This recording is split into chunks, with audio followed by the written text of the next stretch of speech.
Twitch's brand new tool, Featured Clips, has started to roll out, and I wanted to give you a quick rundown on how to use it effectively so when the discovery feed drops in just a couple of days, you will have the potential to make your channel grow even more and get discovered. Now, when it comes to featuring clips, it's really easy to use. First, log into your Twitch channel and go to your creative dashboard. On the left side, you will see content. Under there is clips. Now, this is your entire clip library. At the very top, you have a brand new filter section, which you can filter by recommended, featured, and all. When it comes to deciding on which clips you want to feature, I highly recommend you always preview and double check the ones clipped by other people. Sad, but it happens all the time. A lot of people don't have your best interests in mind and clip the wrong or bad moments. So always make sure that you double check what you're gonna feature so that way you don't get any strikes or anything bad against you and your channel, or that's not gonna resonate with your community. Now, you're allowed to select anywhere between 1 and 20 featured clips. To select a clip, simply tick on the square box to the side of the clip that you wanna feature.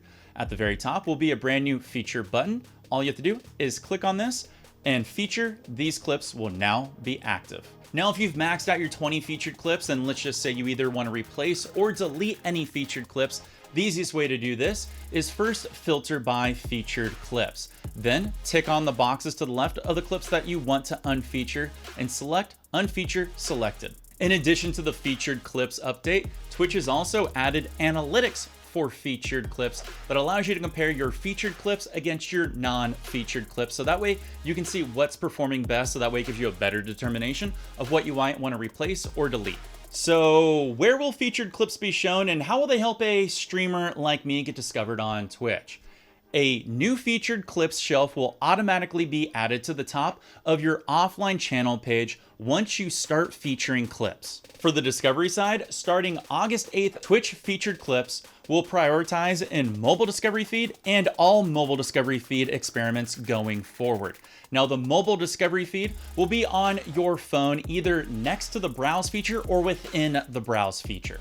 Twitch will also have a brand new shelf that shows featured clips from smaller communities. Viewers will also see a new recently featured clips shelf on the mobile following tab from streamers they are currently following. Twitch also says you'll be able to add your featured clips to your Twitch stories, which is a feature rolling out later this year. You can start using Twitch featured clips right now, and I highly recommend it because the Twitch discovery feed is just gonna drop in a couple of days, and I guarantee you a lot of people are gonna check out what it's gonna be and all the buzz around it. So make sure your content is going to be featured in there because more eyeballs your way means more chance for growth and discoverability to get you more followers and more engagement on your channel. Now, this is just one tool Twitch announced at TwitchCon Paris, and if you want to see what other Twitch tools are coming your way, take a look at the video over to my side where you see more of my pretty face helping you become bigger and better. Wild wishing you the best of luck with those featured clips, and I will see you in the next one. Take care, and of course, peace.